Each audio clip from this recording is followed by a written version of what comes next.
bunch of reds on the ray there. Sight fishing for fish in general is my favorite way to fish. He's still there. There he is. He's going away and left. Now he's going right. Keep tripping it. Yep, good job. Way to stay with him. Oh my gosh. Everything's visual, and it's a hunt for what you're going after. And so, especially in a situation like what we're doing with these tailing redfish, it's all visual. You have to be completely accurate. You got to bring the fly right across their face, and you might do everything right, and their face is so in the mud and so in the thick grass that they miss it. They don't even see it. So I love that challenge. It's so exciting, and it's a rush because that opportunity, they can flip around and eat it at any moment, and I love that.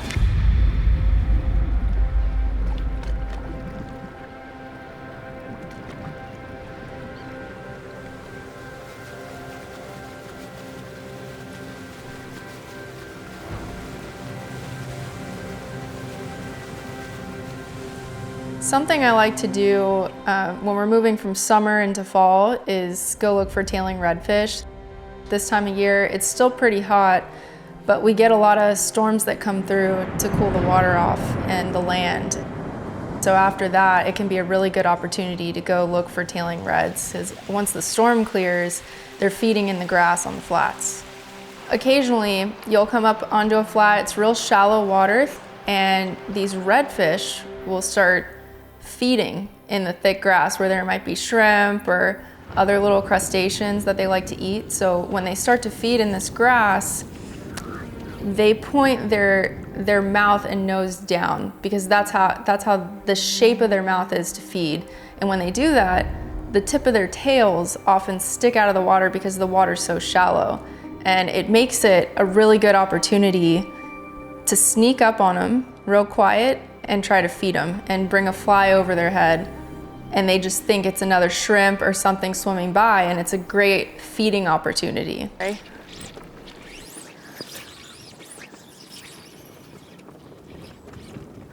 Trip. Good job, good job.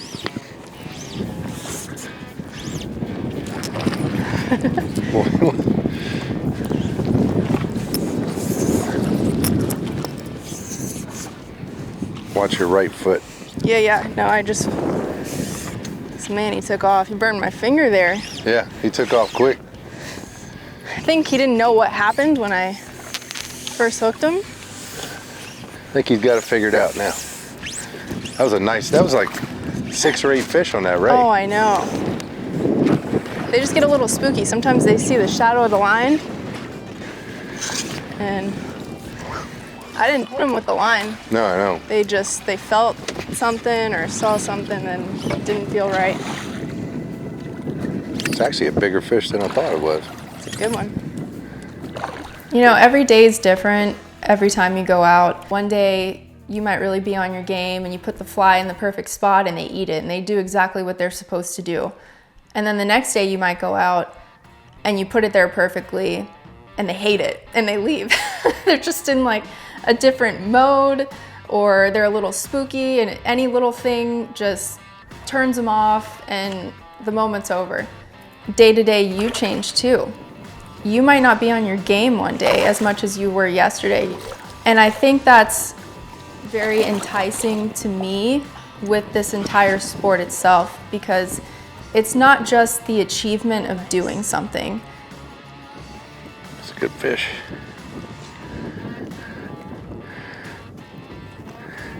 That's what's fun about what we do, you know, a lot, is leave the dock. Got him? Yeah. Leave the dock with a plan. And you look around, and you're trying to find them. And when it comes together, it's just kind of rewarding. Right, I know. For everybody, for me, for the angler, you can act happy about it. We're in between. Yeah. There you go. Just don't worry about the line. Oh. He said no. Good job. Thanks. Well, maybe we found some. That was awesome. That school seemed pretty happy. That little group there on the Ray. Yeah. Even though they left, they didn't seem like I don't think they left. Messed up. They didn't leave the flat. Right. We'll find them again or find another one. Good job. Thanks. Thanks for putting me on them. You bet.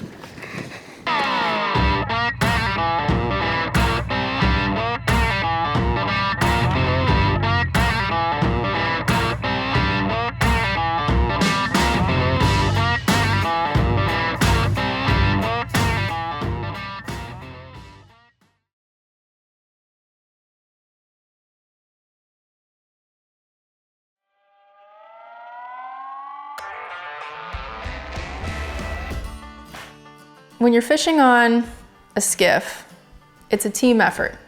You've got the angler on the front, you've got the guide on the back, and the guide on the back is up a lot higher than you are as the angler on the bow. So he might see things in a different perspective than what you're seeing. You know, my dad's seeing this fish swim one way, and where I'm standing, I might have a little bit more of a glare where I can't see through that water to see where that fish is going. So he's having to direct me. But also, it might be the same for him, where I'm seeing something and he's not seeing it. It's cool when it comes together because you guys just did that together. Even though he's on the back and he's not the one putting the fly there, it was work on both of our ends. Start throwing. You see him? See him?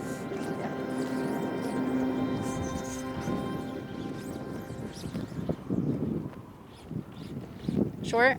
Yeah. There you go. Trip, trip, trip, trip.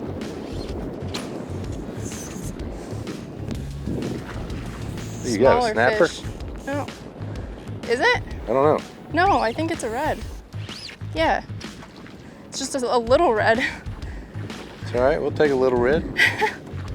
Kind of came out of nowhere. I didn't see him behind the Ray there, but I kept stripping. He must have been down in the grass right behind him, you know? Right.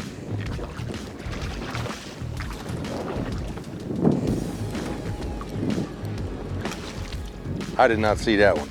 No, I didn't see him either. Hold on here.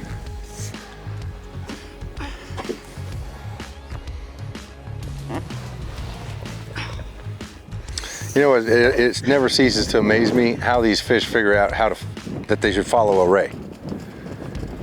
I know. You know, well, it's not. You know, I'm sure it's instinctive. The Ray goes through the grass, kicks up any bait or shrimp or crabs, whatever. Right. And that's what these things love to eat, so cute little fish. It's a good one.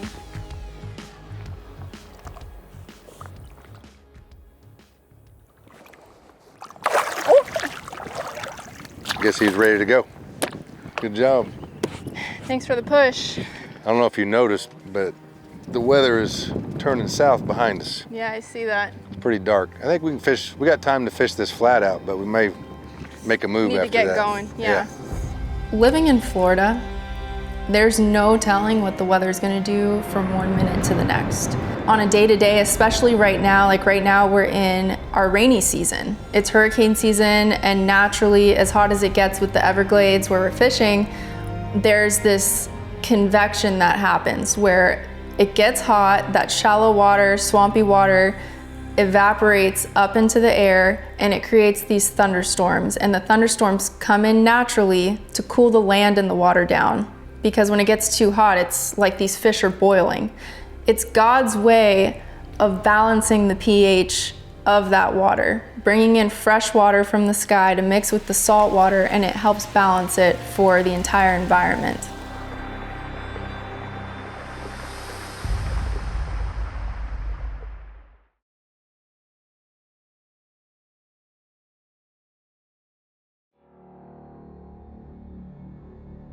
I like to fish hard. I grew up with a competitive mentality. I come from a competitive family, and I think if you practice like you play, when it's time, you're ready. I think that helps you cultivate your skills and work at a high level, because I might mess something up.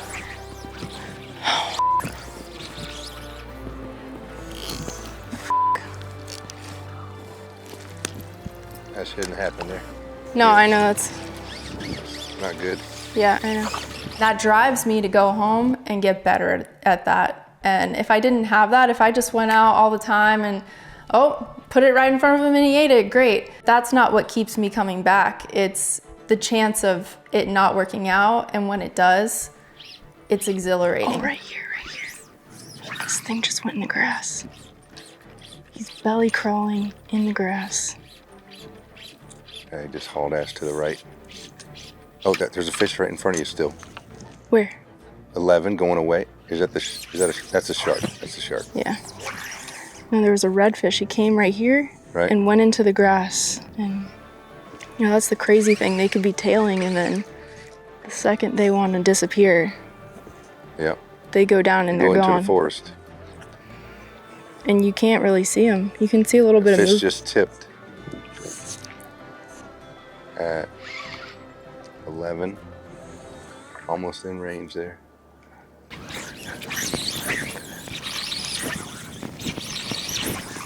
Oh, just turned around. Just going in circles. Yeah, it's going left.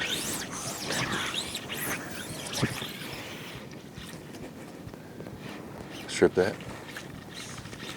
Leave it. Twitch it. Keep tripping it. Yep, good job. Way to stay with him. Oh my gosh. That was awesome. That fish was in spit. Oh my gosh, that was awesome. You know, a couple times there, you brought the fly by his face, but his head was so down in the grass he couldn't see it, you know? I know, I think he like felt something, that's why he would... Man, look how shallow it is. I'll get him. I think, let's see. It might be too spicy. What's that? He's still a little too spicy right now. Yeah. Doing backflips. Man, he made us work for that. Yeah, he did. It's so cool though. It's such a visual game. That's why it's fun. And you gotta be careful, you know, not to line them and be real quiet when you're pulling the line out of the water. Right. I mean, this grass is, you know, 10 inches tall. Right. He had his head down in there. It's not a big redfish, but that was a cool catch. Oh, I don't care. You know what I mean? It's never about the size for me. It's the hunt and like the whole experience of just trying to get them to feed. I hooked them good. You hooked him good, yeah. It wasn't coming off. Here we go. He just had to do that. Good job, that was fun to watch. Thanks for the push. Mm-hmm. Man, that storm blew through. It's glass. It was blowing 40. No, I know. When that storm came. And now look at it. It's beautiful. And all the fish are happy. Yep.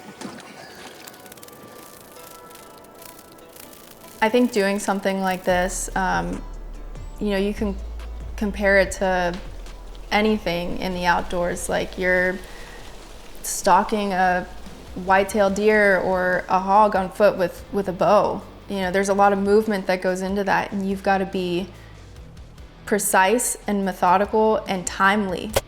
You know, with these redfish, there were a few times that like, oh, you know, let me just wait 1 second for him to turn this way, and then your opportunity's gone. You can't sleep on moments. You need to take advantage of what you have in that moment and do it in a methodical, timely, and precise manner, all while trying to keep your wits about you because you're excited to sell.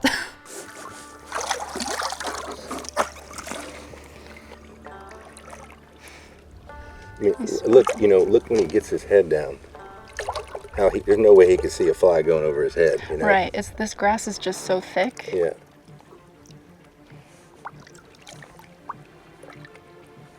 There he goes. He just disappears. It's crazy. The camo. Yeah. If you were just pulling by, you wouldn't see that. Right. I've never fished these tailing reds where they disappear in the grass and you got to follow the movement of the grass. Right. Can't even see their bodies. You just know they're there. He's fine. He just thinks he's hiding. Your fly good? Let's see.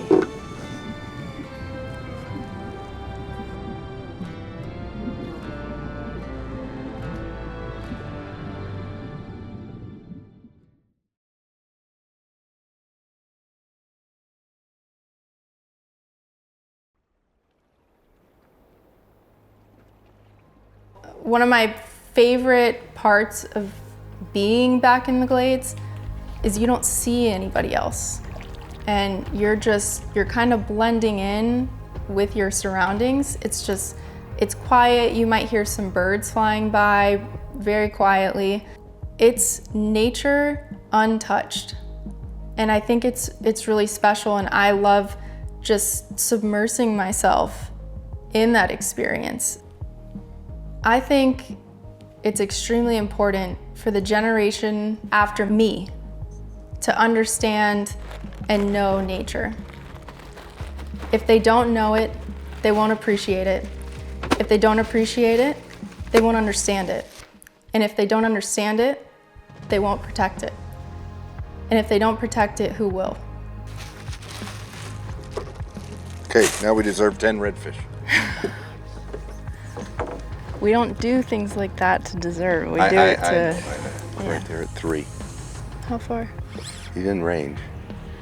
I'm barely seeing a look right there. See him just barely tip, going left. Oh, here? Uh-huh. Short.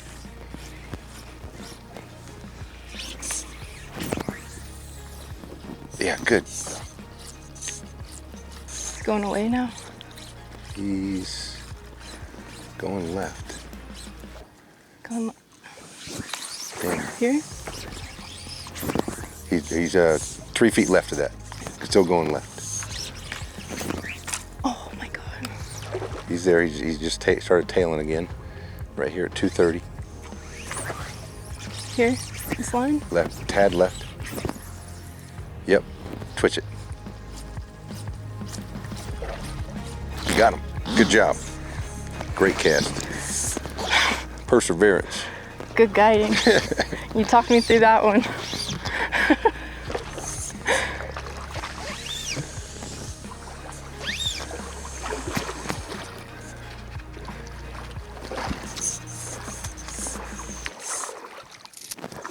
Oh, that was great. Yeah, it was.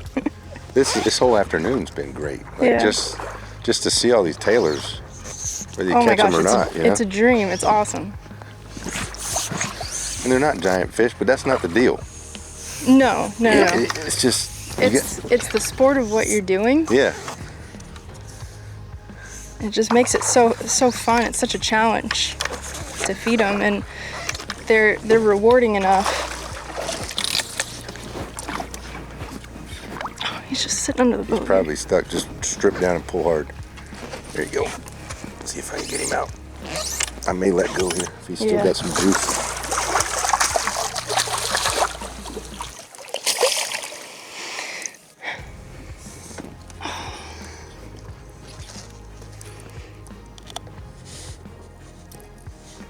It was not coming unhooked. I stuck him hard. Yeah, you did. You want to release him? Sure. Here.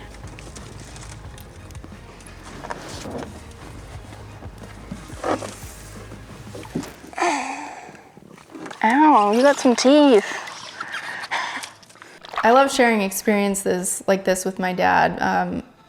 Both of us are very introspective people. We do a lot of thinking, and we really like to take in the environment around us. So we might be out there and we may talk very little. We're both just taking everything in. And I really enjoy those moments because we're just existing in this comfortable silence. He's ready to go. Oh, that was great. Thanks. Fun being out here with you. Yeah, you too. Thanks for taking me out. Yeah. No place I'd rather be. So awesome. What a great day. This fish, although it was one of the smaller fish that we saw there on the flat, it was one of the harder ones. And it made that catch more exciting for me. It's not always about how big the fish is, it's how hard was it to feed that fish, because it makes it more of an exceptional experience because you had to be so technical. You had to throw that fly to him like 20 times to get him to eat, and the whole time he's moving and you're picking up and you're being quiet and stealthy, and then you make it happen and it all works out. That is the best part of this entire experience, and that is my favorite part about fishing for these fish. It's not the size, it's not how many you catch, it's the experience of catching them. Well, we got a little light. We'll look for a minute. Okay. Man, I thought with that storm, the day was gonna be done. That was pretty nasty. I thought we were done too. Yeah. When those storms roll through that quick and hard, Right. often they just blow through, you know? And I feel like some of the best tailing red fishing that I've done is after a storm. Yeah, especially this time of year, you know, it cools the water off and then it usually gets calm. Right. Got a little overcast, so there's, you know, it takes the heat off the water a little bit. Right. And you know, we were lucky we got low tide late in the day. You know? Yeah, it worked out. You're right. If we had high water right now, we wouldn't be able to see them. Would have had to go home. End the day.